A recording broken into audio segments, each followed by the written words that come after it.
오늘은 연약한 인생의 참 조력자라는 제목으로 7번째 시간을 가져보도록 하겠습니다. 같이 말씀을 보실까요?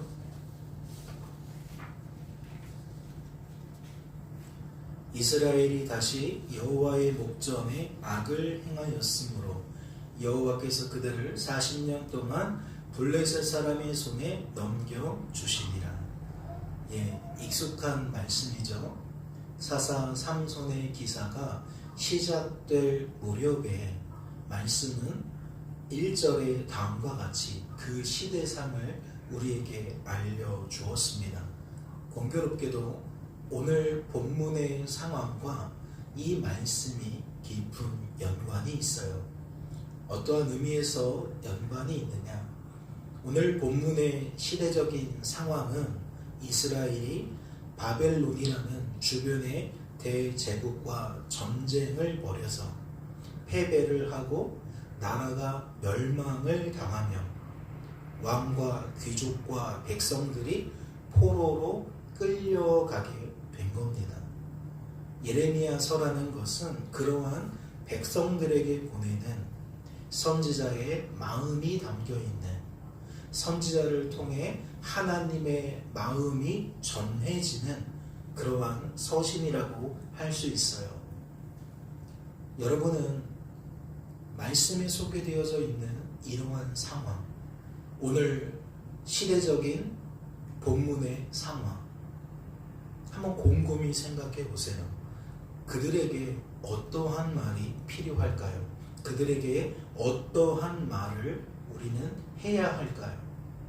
느닷없이 누군가의 손에 압제를 당하기 시작합니다. 이전에는 고향에서 터를 잡고 자연스럽게 생활하던 인생이 이제는 느닷없이 새로운 환경에서 노예라는, 종이라는, 포로라는 새로운 직을 받고 살게 되어집니다. 나의 의지와 상관없이 자유를 빼앗기게 된다는 거고, 나의 의지에 반하는 원치 않은 일들을 할 수밖에 없는 그러한 삶을 살아야 한다는 거예요. 오늘날 우리들이 그런 걸 견딜까요? 오늘날 우리들이 그것을 원할까요? 아마 우리는 유쾌하지 않을 겁니다. 왜 그렇죠? 우리는 그것을 좋아하지 않으니까요. 그러한 삶을 선호하지 않으니까요. 어쩌면 하루하루가 한 시간 한 시간이 몹시 불만 섞인, 몹시 괴로운, 몹시 버거운 그러한 삶이 되어질 걸로 압니다. 그러니 여러분에게 다시 여쭈어요. 한번 고민해 보시라는 거죠. 오늘이라는 삶 속에서 이러한 삶을 살게 되어졌을 때에 그들은 어떠한 말을 듣고 싶어 할까? 그들에게 우리는 어떠한 말을 해 주어야 할까? 요즘은 감성의 시대라, 감각의 시대라 아마 이러한 상황에서는 위로하는 말을, 격려하는 말을 듣고 싶어 할 겁니다.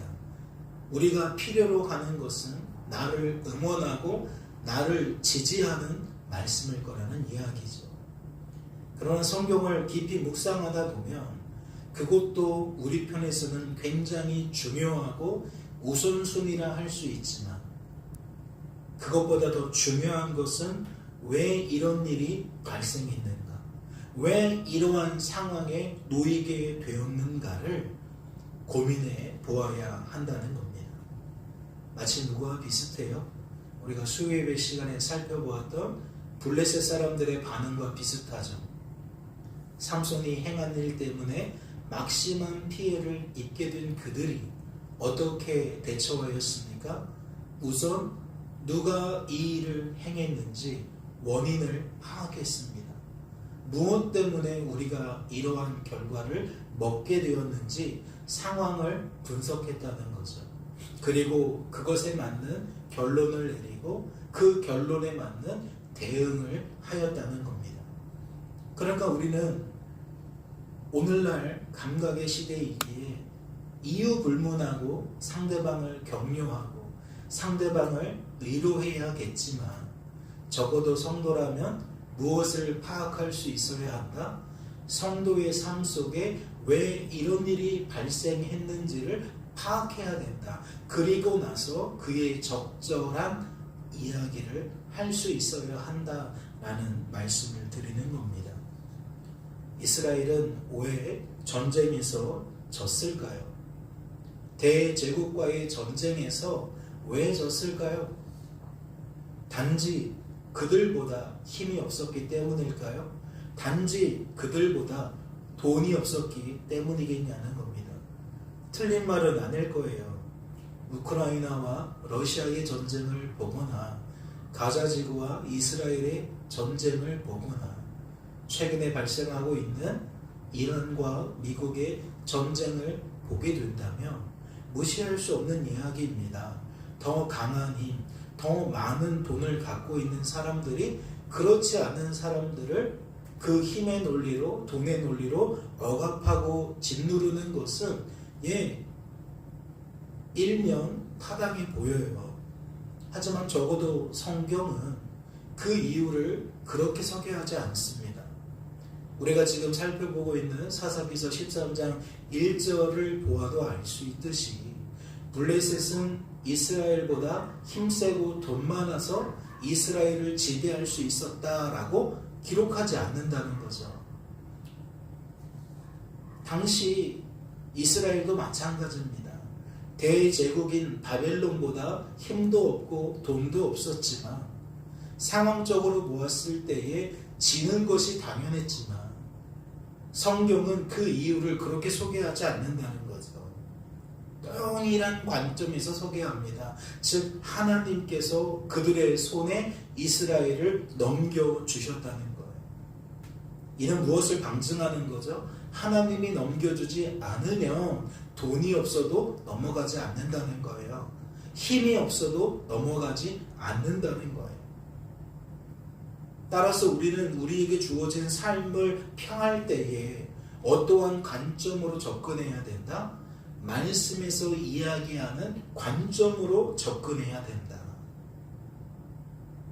상대방에게 급하게 위로의 말을 건네고 급하게 격려의 말을 건네는 것은 나쁘다고 할 수는 없어요. 상대방이 듣고자 하는 말은 그것이기 때문에 그리 하는 것을 틀렸다고만 할 수는 없습니다. 그러나 전하는 내가 성도고 받는 자가 성도라면 우리는 우리의 삶에 대하여 어떠한 인식을 공유해야 되느냐? 하나님께서 넘겨주지 않으시면, 하나님께서 허락하지 않으시면 내게 일어난 이 불상사는 존재할 수 없다. 오늘날 내가 당하게 된 이 고초는 나에게 있을 수 없다 라는 인식이 있어야 된다는 거죠. 그러니까 이런 일이 벌어진다면 하나님께서 허락하신 것인데 하나님은 왜 허락하셨을까를 함께 고민해 볼 수 있어야 합니다. 답정너가 아니라 답을 찾아보는 관점에서 상대방과 내가 같은 입장에서 한번 고민을 해봐야 한다는 거죠. 말씀은 소개하잖아요. 이스라엘이 무려 블레셋 사람들에게 40년 동안 지배를 당했다. 하나님이 40년이라는 시간 동안 상대방에게 이스라엘을 넘겨주셨다. 우크라이나와 러시아의 전쟁이 이제 4년을 지나 5년을 향해 가고 있다고 얘기를 해요. 그러면 그 4년이라는 시간, 지나온 시간이 양국에, 특별히 힘도 없고 돈도 없는 우크라이나 사람들에게 어떠한 영향을 끼쳤겠어요? 원치 않는 전쟁일 수도 있어요. 일으킨 건 상대방이니까. 원치 않는 희생일 수 있어요. 나는 상대방이 쏜 미사일에 맞아서 죽는 것을 원할 사람이 없으니까요. 전쟁도 원하지 않고 죽는 것도 원하지 않았지만 상대방은 일방적으로 전쟁을 일으켰고 미사일을 쐈고 나는 자던 중에 미사일을 맞고 집이 무너지고 그 속에서 가족을 잃게 되고 이 모든 상황들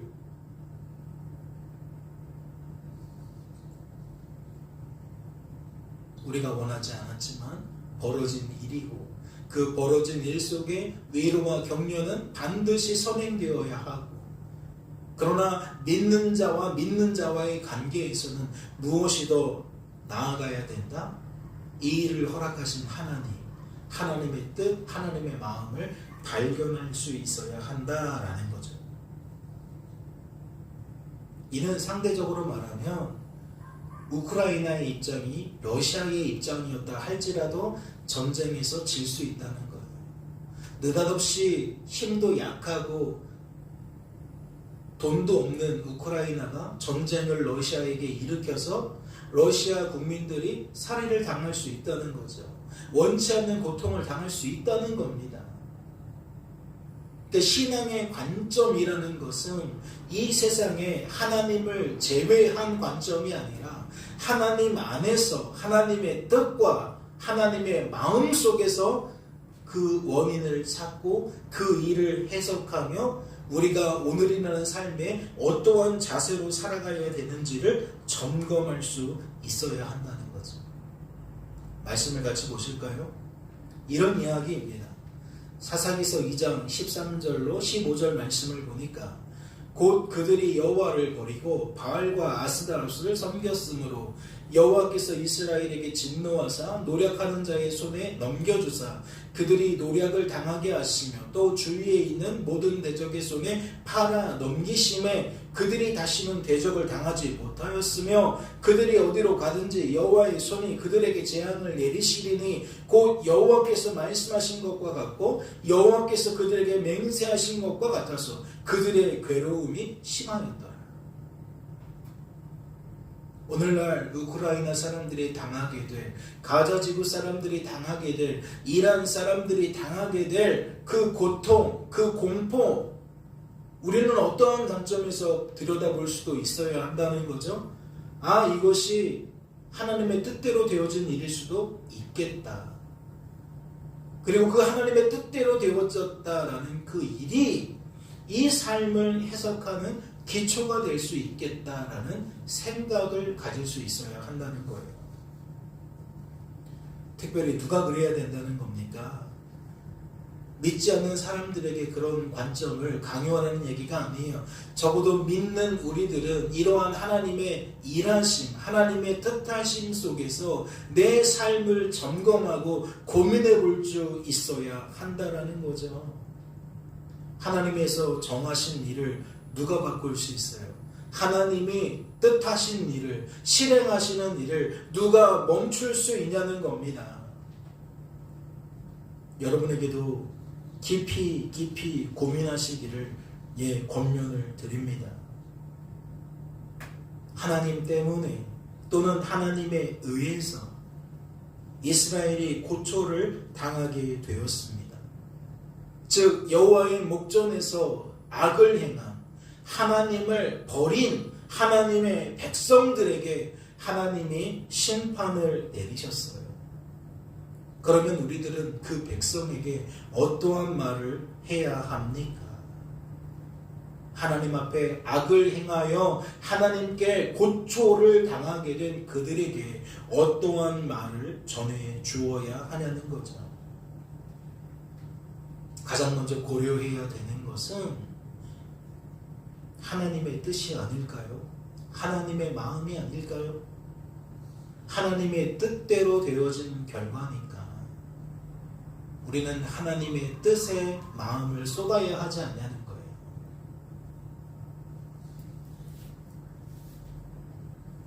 오늘 살펴보게 되어질 첫 번째 주제는 사랑하시는 하나님이라는 겁니다. 사랑하시는 하나님. 죄를 범한 성도를 향한 하나님의 마음이 무엇일까요? 조금 전에 살펴보았듯이 여호와의 목전에 악을 행한 사람들을 누군가에게 넘겨주고 그래서 노략도 당하게 되고 전쟁에서 패배하게도 되고 그들의 괴로움이 심하게 되는 그 상황 속에서 우리들이 무엇을 발견해야 됩니까? 아, 하나님이 많이 화나셨구나. 하나님은 이제 이스라엘을 버리셨구나. 하나님은 이제 이스라엘을 미워하시는구나 로 보아야 합니까? 오늘 말씀은 바로 그러한 상황에서 아주 적절한 표현을 해주고 있어요. 여호와의 말씀이니라 너희를 향한 나의 생각을 내가 아나니 평안이요 재앙이 아니니라 너희에게 미래와 희망을 주는 것이니라. 하나님께서 포로된 이스라엘 백성에게 예레미야 선지자를 통해 평안을 주시겠다고 희망을 주시겠다고 말씀하십니다. 그렇다면 범죄한 이스라엘 백성들을 향한 하나님의 마음은 무엇인 겁니까? 여전히 사랑인 겁니다. 누군가에게 노략을 당하게 해서 괴롭게 만드신 그 하나님의 마음은 미움이 아니라는 거예요. 진노가 아니라는 거예요. 여전히 성도를 향하여 어떠한 마음이 있다? 사랑의 마음이 있다는 거예요. 이를 통해 무엇을 알 수 있는 겁니까? 하나님의 사랑은 포기가 없다는 거예요. 변함이 없다는 거예요. 왜 하나님이 나에게 이러한 힘든 일을 겪게 하지? 내가 하나님 앞에 불충했기 때문이구나. 불순종했기 때문이구나. 내가 나의 악하고 약하고 무능한 민낯을 따라 또 하나님이 없는 존재로 여기고 내 멋대로 내 뜻대로 내 인생을 끌고 가고자 했구나. 그래서 하나님이 이번에 나에게 건강적인 어려움을 주시는구나. 물질적인 어려움을 주시는구나. 나로 하여금 나의 나됨을 알게 하시려고 이와 같이 아픔을 허락하셨구나. 그러나 무엇을 오해함이 없어야 된다? 그렇다고 하나님이 나를 미워하시는 것은 아니다. 우리가 예수 믿었을 때에 바로 천국으로 이끌어가지 않고 이 고난과 고통이 가득한 이 세상에서 살게 하신 까닭은 우리를 미워하시기 때문이 아니다. 우리에게 화를 내고자 하시는 게 아니다. 하나님의 계획은 그 고난과 고통을 통해 우리가 우리 자신을 더욱 깊이 깨닫게 하시기 위함이요. 또한 그러한 우리들을 사랑하시고 우리를 구원하시는 하나님의 일하심을 더욱 깊이 깨닫게 하시기 위함이다. 이게 복음의 원칙인데 우리는 구약 속에서도 이 기사 속에서 능히 발견할 수 있다는 거예요. 왜 이렇게까지 설명하는 겁니까? 제발 하나님을 오해하지 말자는 거예요. 제발 우리들의 삶 속에서 하나님을 아무것도 아닌 존재로 여기지 말자는 거죠. 예수 믿는 사람들이 성경에서 말하는 그 깊은 사고를 공유해야 돼요. 우리의 주어진 삶 속에서 그 말씀이 말하고 있는 관점이 살아서 역사해야 한다는 거죠. 그래서 내 삶을 바르게 인식하고 바르게 판단해야 된다는 겁니다. 특별히 언제 무너지는 한 축을 말하는 거예요? 내가 원하는 대로 되지 않았을 때에, 내가 원치 않는 고통을 겪게 되었을 때에 우리가 그 상황을 어떻게 바라봐야 되느냐, 어떻게 인식해야 되느냐, 하나님과 우리의 관계 속에서 이 일을 어떻게 바라봐야 하느냐에 대한 실예로 사상 삼손의 이야기와 더불어서 오늘은 예레미야서에서 발견해 보고자 한다라는 거죠.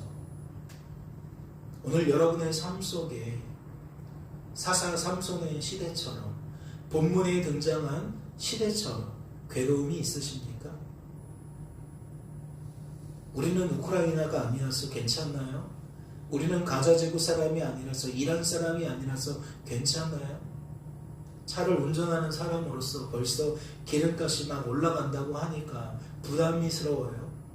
특별히 운전을 업으로 하는 성도들은 아마 크게 와닿을 겁니다. 석유를 통해 무언가 자기의 직업과 연관성이 있는, 생계와 연관성이 있는 사람은 지금 이 상황이 몹시 괴로울 거예요. 아마 원달러 환율이나 주식도 마찬가지겠죠. 전쟁이라는 변수가 많은 사람들의 생계와 직결될 겁니다. 그러니까 전쟁의 당사자가 아니어도 대한민국에 살고 있어도 이거 남의 일로만 치부할 수 없다는 거죠. 특별히 화약고와 같은 우리나라 입장에서는 더욱 그리 치부할 수가 없을 거라는 이야기입니다. 그러니 오늘 말씀은 상황은 매우 적절하다고 생각해요. 이러한 불안의 시대에, 이러한 급변의 시대에 성도로서 나는 이 시대의 삶을 어떻게 바라보고 어떠한 마음으로 살아가야 되는가? 말씀을 보세요. 흔들리는 우리들에게 말씀은 사랑이라고 설명을 하는데 호세아서 말씀도 보니까 그것을 더욱 구체적으로 설명합니다. 에브라임이여 내가 어찌 너를 놓겠느냐, 이스라엘이여 내가 어찌 너를 버리겠느냐, 내가 어찌 너를 아드마같이 놓겠느냐, 어찌 너를 스보임같이 두겠느냐, 내 마음이 내 속에서 돌이키어 나의 국률이 온전히 불붙듯 하는도다. 하나님은 잠시 블레셋에게 넘겨줄 수는 있어요. 잠시 바벨론에 넘겨줄 수는 있어요. 그러나 이 말 뜻은 무엇입니까? 나는 차마 그렇게만 할 수는 없다. 잠시 너희를 고통 속에, 괴로움 속에 놓아줄 수는 있지만 내버려둘 수는 없다. 결국 나는 너희를 향한 나의 타는 듯한 이 사랑 때문에 너희를 건져낼 수밖에 없다. 너희들이 당하는 그 고통과 어려움에서 나는 너희들을 구원해 줄 수밖에 없다. 지금 그 이야기를 하고 있는 것 아닙니까?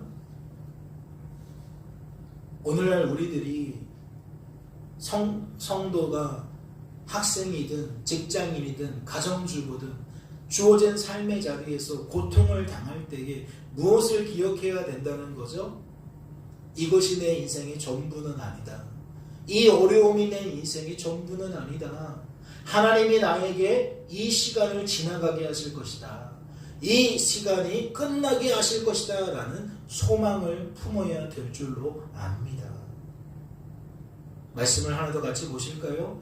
전에는 우리도 다 그 가운데서 우리 육체의 욕심을 따라 지내며 육체와 마음에 원하는 것을 하여 다른 이들과 같이 본질상 진노의 자녀이었더니 긍휼이 풍성하신 하나님이 우리를 사랑하신 그 큰 사랑을 인하여 허물로 죽은 우리를 그리스도와 함께 살리셨고, 이것이 복음 아니에요?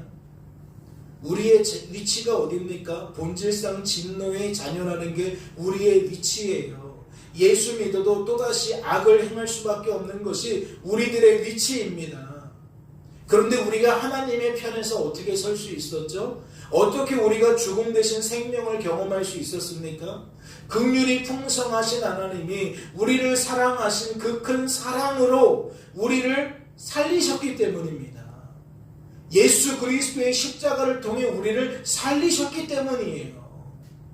우리의 죽음을 대신 담당하심으로써 우리를 그 핏값으로 살리셨기 때문이라고요. 복음을 경험한 사람은 그래서 항상 소망을 무엇에 두는 겁니까? 하나님에게서 두는 겁니다.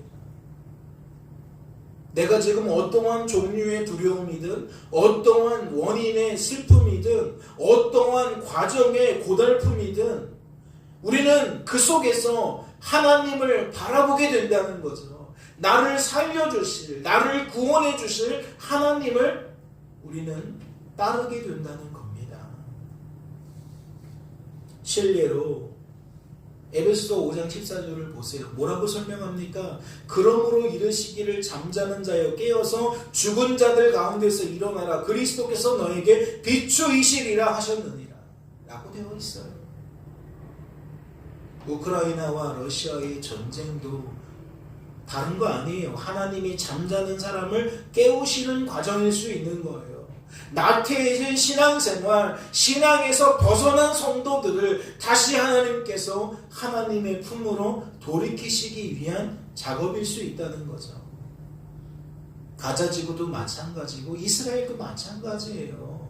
양국 간에 그것이 표면적으로 볼 때는 굉장히 신앙과 멀어 보입니다. 하나님과 멀어 보여요.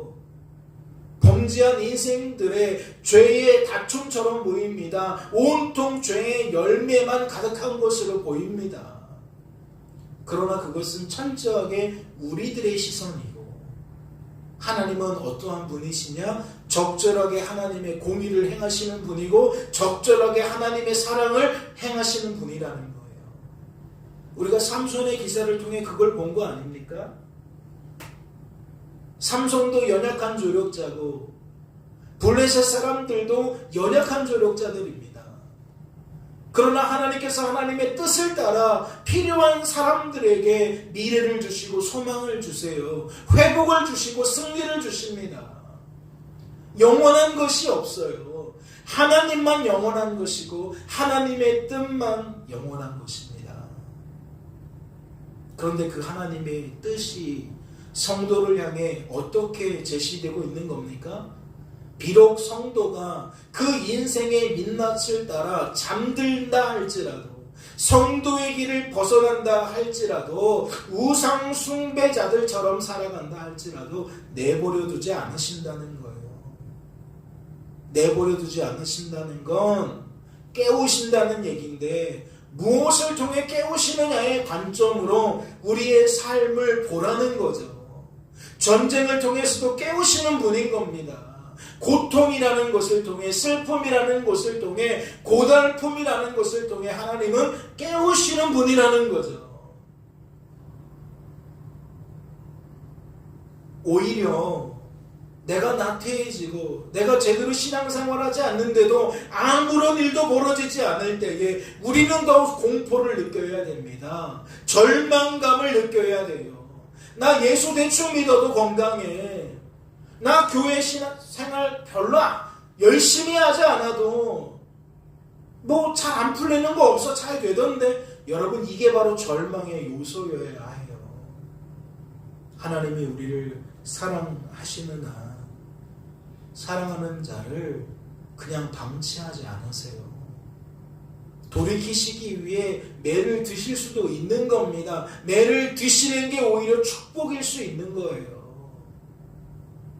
그런 일들이 안 일어나면 좋겠지만 우리의 본성을 생각해 보면 안 일어날 수가 없다는 거죠. 우리는 계속 똑같은 죄를 반복하지 않습니까? 여호와를 버리는 것을 늘 반복하지 않냐는 거예요. 사랑하는 성도 여러분, 그러니 늘 또다시 잠을 잘 수밖에 없는 우리들을 제대로 인식하시고 그러한 우리들을 깨우시는 하나님도 제대로 인식하셔서 내게 주어진 삶을 이 복음의 원리 속에서 해석하며 주어진 삶을 인식하며 살아가야 될 줄로 압니다. 사람과 환경은 하나님이 아니에요. 신뢰의 대상도 소망의 대상도 아닙니다.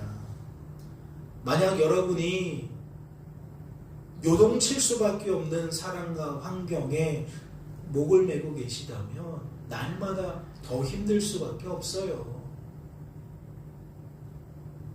하나님께 여러분의 시선과 마음과 생각을 두시기를 바랍니다. 하나님을 바라보고 의지하고 자랑하시기 바라요.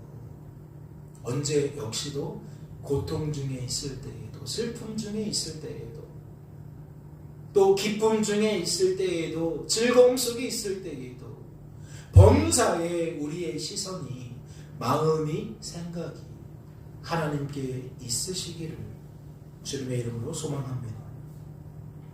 오늘 살펴보게 될 두 번째 주제는 소망을 주시는 하나님이라는 것. 직전에 살펴본 11절 말씀에서 우리는 하나님의 마음을 깨달았습니다. 우리를 사랑하신다는 하나님을 발견할 수 있었어요. 그렇다면 10절은 무엇을 나타내느냐? 여호와께서 이와 같이 말씀하시니라 바벨론에서 70년이 차면 내가 너희를 돌보고 나의 선한 말을 너희에게 성취하여 너희를 이곳으로 돌아오게 하리라. 무엇을 나타내고 있어요? 하나님이 회복을 시켜주신다는 말을 하고 있어요. 잠자는 우리들을 치실 때도 있지만 치시는 게 영원하지 않다고 말씀드렸죠. 오히려 치는 걸 통해 성도를 성도답게 만드신다, 회복시키신다, 구원하신다, 깨우신다 라고 설명해 드렸는데 10절은 딱 그 얘기를 하고 있는 거예요. 지금은 너희들이 포로로 끌려가야 된다. 그것이 너희에게 유익이다. 너희에게 필요다. 하지만 이 포로 기간은 영원하지 않다. 70년이라는 제한적인 시간이다. 그리고 70년이 되면, 때가 되면 나는 너희를 이곳으로 돌아오게 하겠다. 이게 하나님의 뜻인 거예요. 그러면 이 뜻이 우리에게 받아들여져야겠죠? 우리가 고통 중에 있을 때, 괴로움을 당하게 되었을 때에 하나님이 나를 사랑하셔서 이러한 과정을 일으키시는구나. 나라는 존재가 신앙을 회복하게 하시기 위하여, 나를 바로 세워주시기 위하여 하나님이 나에게 이 고통의 시간을 허락하시는구나 로 받아야 하는 것처럼 우리는 무엇도 받아야 돼요? 하나님께서 70년이라는 시간은 고통을 허락하시는 거구나도 받아야 되는 거죠. 그런데 우리에게는 늘 어떠한 한계가 있습니까? 사랑한다면서 왜 혼내십니까? 라는 논리를 펴게 되죠. 아니, 나를 때리면서 무슨 사랑한다고 말합니까? 라는 논리를 편다는 거예요. 이해가 되십니까? 나를 사랑하신다면서 왜 병들게 합니까? 나를 사랑하신다고 하면서 왜 전쟁에 휘말리게 하십니까? 로 반응한다는 거죠. 아니, 날 사랑하면 꼭 70년이어야 합니까? 7년이면 어떻고 7일이면 어떻습니까? 나를 사랑하신다면 좀 그 시간을 줄이면 어떻습니까? 우리는 이렇게 우리 방식대로 하나님을 재단하려 한다는 거죠. 그래서 불신앙이라는 것은 다른 게 아니에요. 하나님의 뜻과 마음을 수납하고 수용하는 것이 아니라 내 안에서 내 주장을 펴는 겁니다. 내가 가지고 있는 신념과 가치관으로 하나님을 재단하는 거예요. 그래서 나에게 맞추어주는 신은 진짜 신이고, 나에게 맞추어주지 않는 신은 신이 아닌 거죠. 내가 섬겨야 할 대상이 아닌 겁니다. 그런데 이것은 왜 생겨요? 죄 때문에 생겨요. 죄된 본성 때문에 생긴다고요. 그러면 믿음은 뭐고 은혜는 무엇입니까? 수납하게 만드는 거예요. 수용하게 만드는 겁니다. 암이 걸렸어도 나를 사랑하시는 하나님 고백할 수 있는 건 뭐예요? 하나님이 믿음 주셨기 때문에 그 암이라는 질병 속에서도 하나님이 여전히 나를 사랑하신다라는 것이 믿어지는 거예요. 70년도 마찬가지라니까요. 이걸 어떻게 받아요? 인생이 어떻게 받습니까? 블리셋을 40년 동안 넘겨주셨는데 40년 동안 어려움을 당하는 거 못 받습니다. 우크라이나 전쟁이 아직 끝나지 않았기 때문에 뭐라 할 말은 없었지만 4년이라는 시간을 그들이 어떻게 받습니까? 오히려 우리는 이런 주장을 하겠죠. 하나님, 저 벌써 정신 차렸습니다. 이제 잘하겠습니다. 이제 이 고통은 불필요합니다. 빨리 전쟁을 끝내주십시오. 하나님 노릇은 하나님께 하게 하여야 됩니다. 우리가 하나님 노릇해서는 안 돼요. 애당초 내가 하나님이 되고자 했을 때에는 하나님의 마음도 무시할 수밖에 없고 하나님의 뜻도 무시할 수밖에 없어요. 즉 끝까지 내 생각, 내 주장을 펼 수밖에 없다는 거죠. 그래서 저는 말씀을 들을 때에 믿음 주세요, 은혜 주세요 라는 말이 내 뜻대로 해주세요, 내가 원하는 대로 해주세요의 의미가 아니기를 바라요.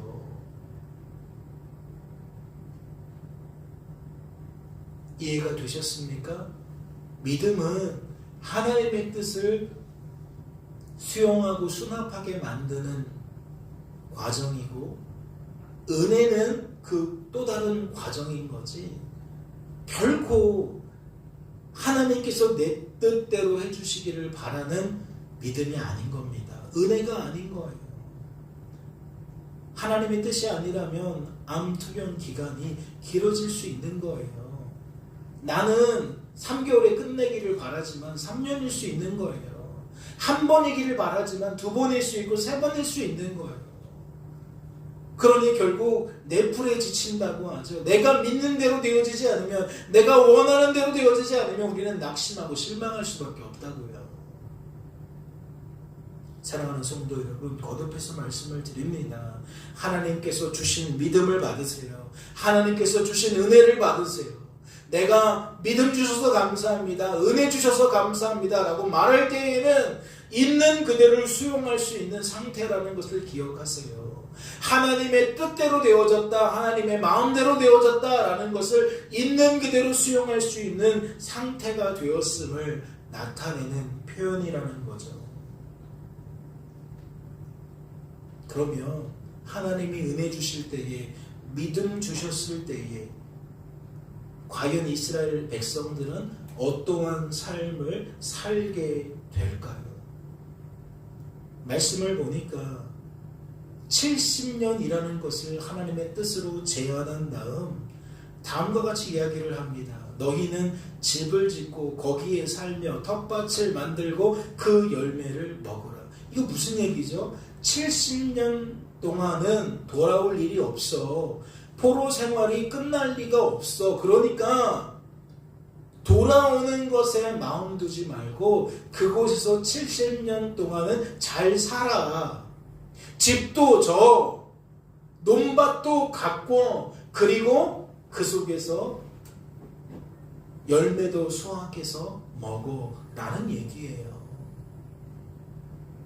하나님이 믿음을 주시면 이것이 기쁨 중에 되어지겠죠. 즐거움 중에 되어지겠죠. 평안 중에 되어질 겁니다. 만족 중에 되어질 거예요.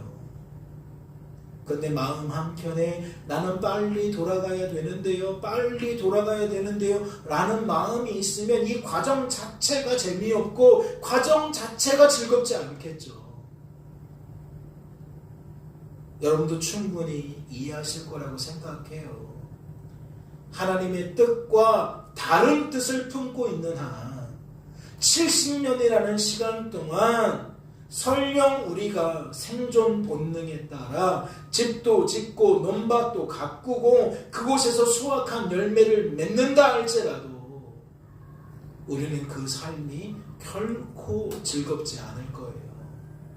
그냥 포기하는 삶이고 어쩔 수 없이 살아가는 삶일 수밖에 없다는 거죠. 그러나 믿음 주신 상태, 은혜 주신 상태에서는 기꺼이 70년을 기다리기로 마음먹고, 그리고 오늘이라는 삶에서는 70년이 차기까지 오늘이라는 삶은 어떠한 마음으로 살아요? 말씀대로 그날을 기다리며 기대하며 즐겁게 사는 거예요.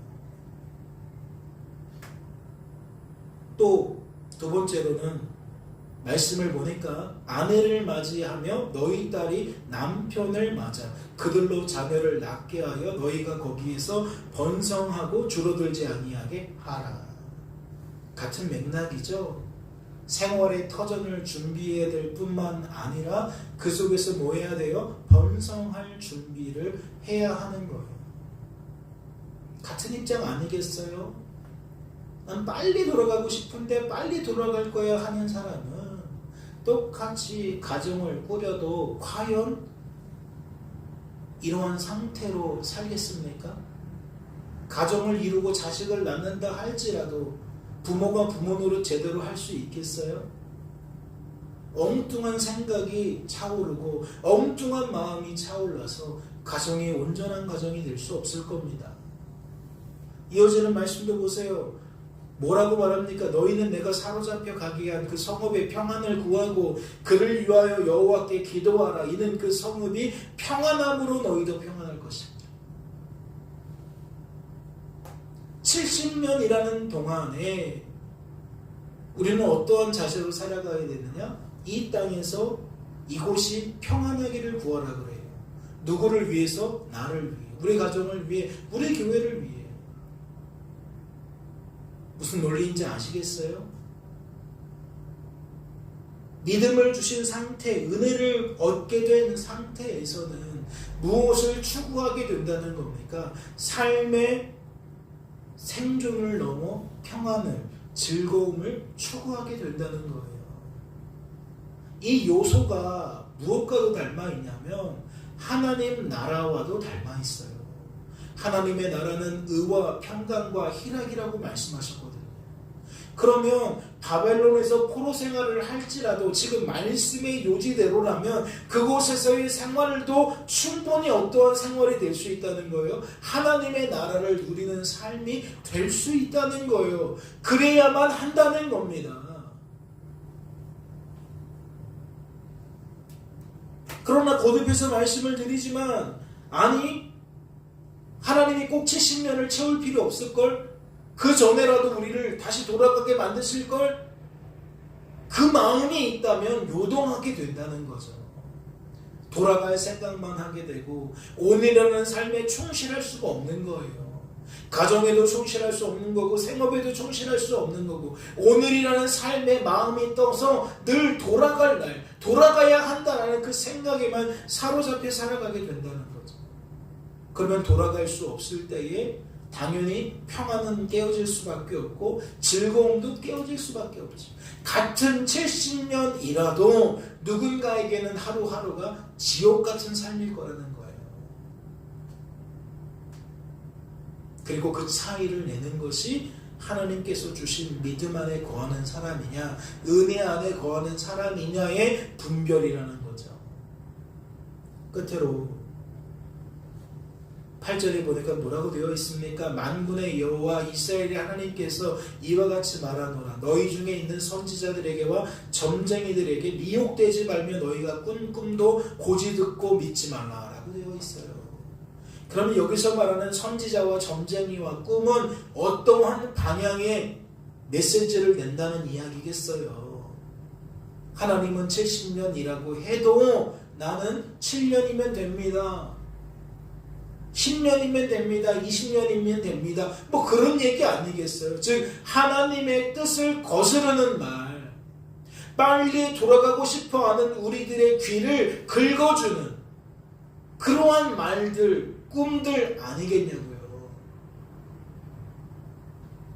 지금 곰곰이 메시지를 통해서 여러분이 오늘 일하는 삶을 어떻게 살고 있는지를 점검해 보세요.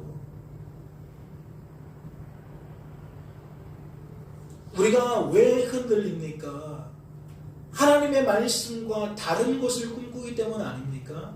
하나님의 계획하신 것과 다른 것을 계획하고 있기 때문이 아닐까요? 이미 임한 하나님의 나라와 장차 가게 될 하나님의 나라가 이미 성도인 우리들에게 보장이 되어졌고 누군가는 오늘이라는 시간 속에서 그 나라를 누리며 장차 가게 될 그 나라를 기대하는데 여러분 우리가 다 지금 내 자신을 돌아보자고요. 나는 지금 어떠한 상태입니까? 오늘 내게 주어진 삶이 정말 하나님의 나라입니까? 이미 임한 하나님의 나라가 누려지는 삶입니까? 평안이 있나요? 만족이 있나요? 기쁨이 있습니까?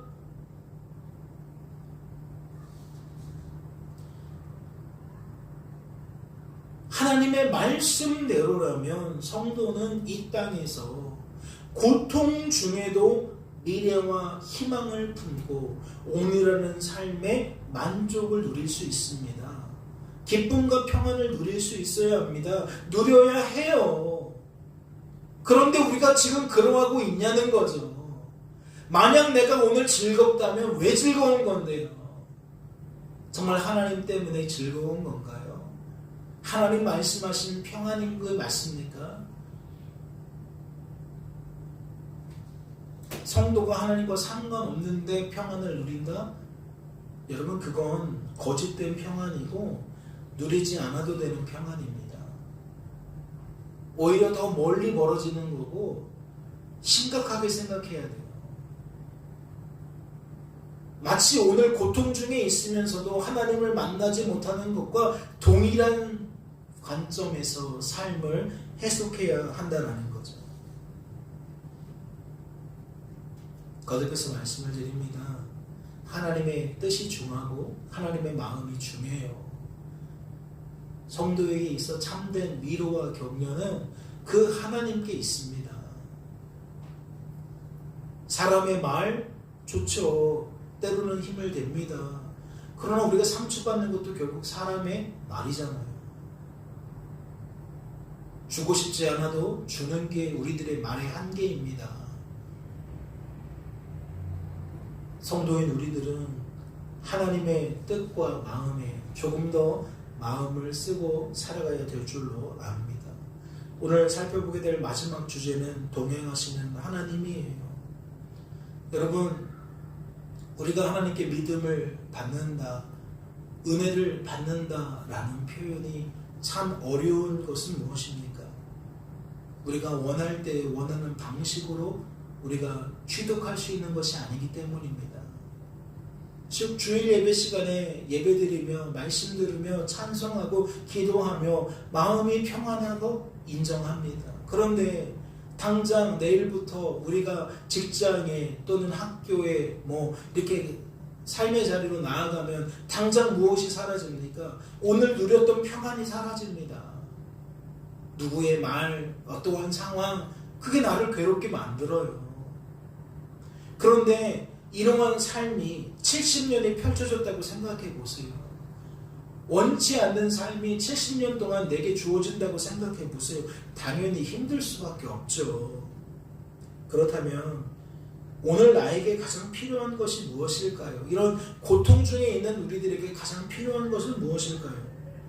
하나님의 뜻이, 하나님의 마음이 수용되고 수납될 수 있는 믿음과 은혜가 날마다 주어지는 것이겠죠. 그러면 그 주시는 분에게 우리가 무엇 할 수 있어야겠습니까?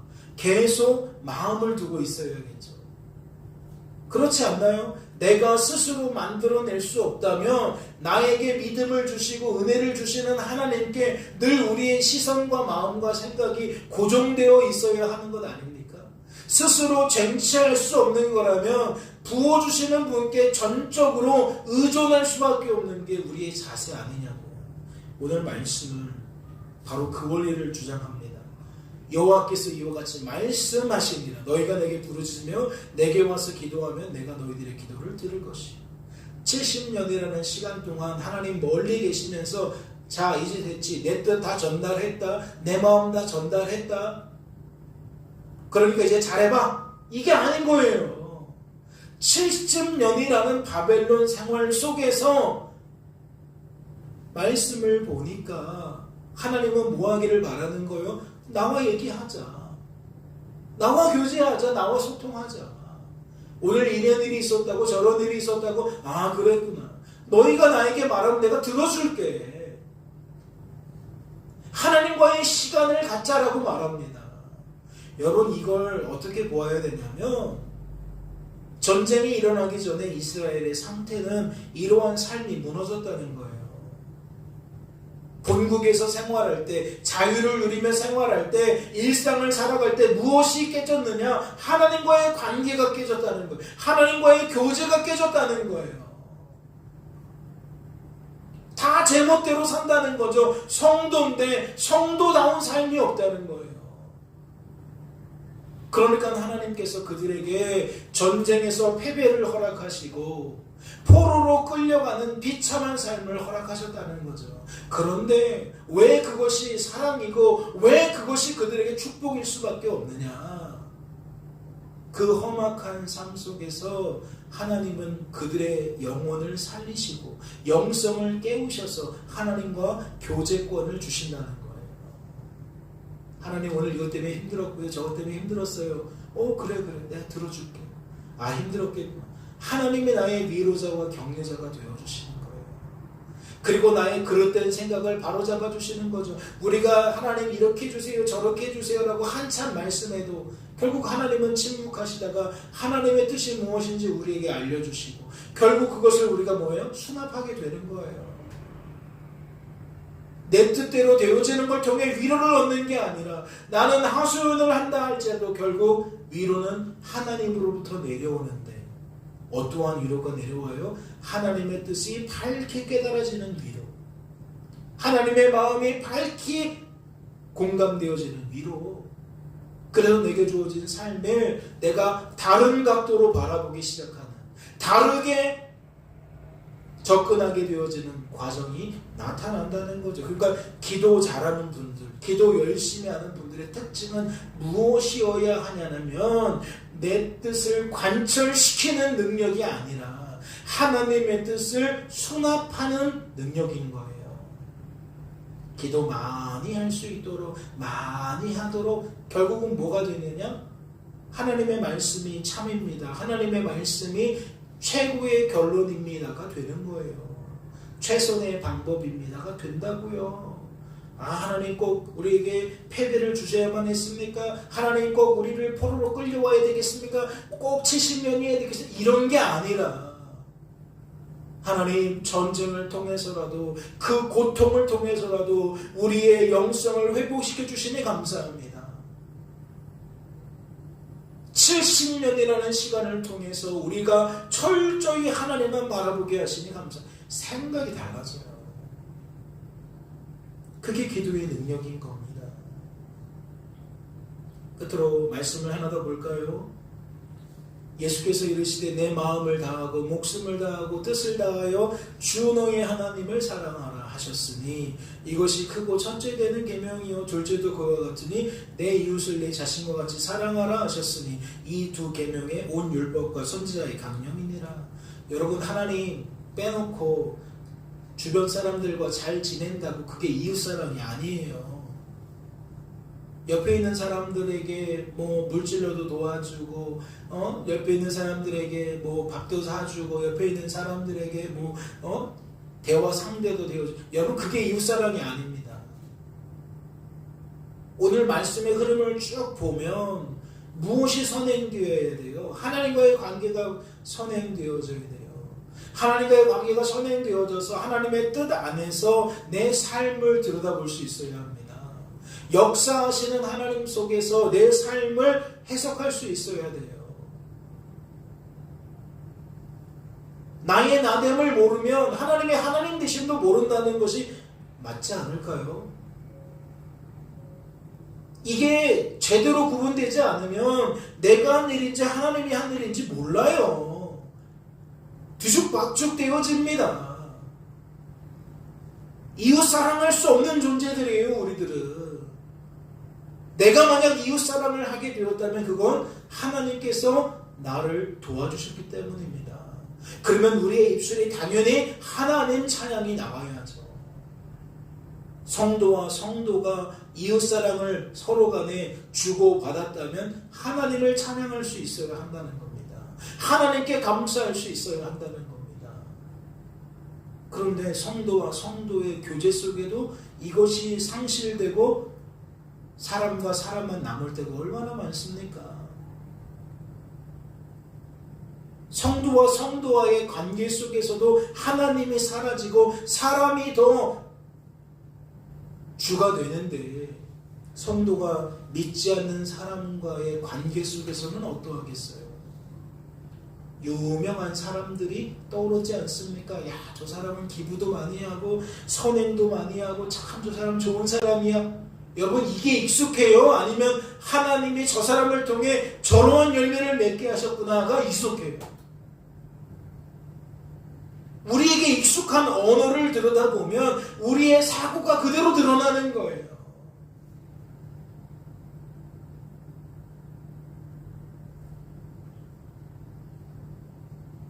그래서 저는 필요하시다면 전쟁도 허락하시는 것이 마땅하다. 질병도 허락하시는 것이 마땅하다. 물질의 어려움을 허락하시는 것도 마땅하다.